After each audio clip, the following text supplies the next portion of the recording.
बातम्या। एकीकडे राज्यात दमदार पाऊस तर दुसरीकडे तिकडे सोलापूर जिल्ह्यामध्ये पावसाची दडी आहे। सोलापूर जिल्ह्यात अजूनही पावसाची प्रतीक्षा कायम आहे। पावसाने दडी मारल्यानं नदी नाले तलाव कोरडे ठाक आहेत। सोलापूर जिल्ह्यात केवळ 6% पेरण्या झाल्यानं शेतकरी चिंतेत सापडलेत।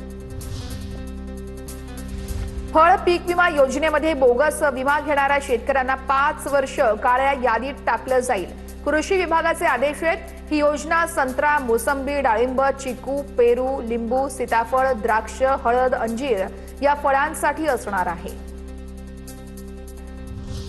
यवतमाळमध्ये स्मार्ट मीटर सुरू होण्याआधीच घरी वीज बिल आल्याचा दावा आहे। आर्णी तालुक्यातील बोरगावात स्मार्ट मीटर संदर्भात धक्कादायक प्रकार घडलाय। वापर नसूनही 1050 रुपयांचं बिल आलंय स्मार्ट मीटरवरती, त्यामुळे प्रश्नचिन्ह उपस्थित केलं जात आहे। पुण्यातील 7 रेस्टॉरंट्सवर एफडीएची कारवाई आहे। परवाने निलंबित तर अहवाल येईपर्यंत मथुरा प्युअर व्हेज हॉटेल बंद ठेवण्याचे आदेश आयुक्त तुकाराम मुंढे यांच्या निर्देशानुसार कारवाई करण्यात आली आहे।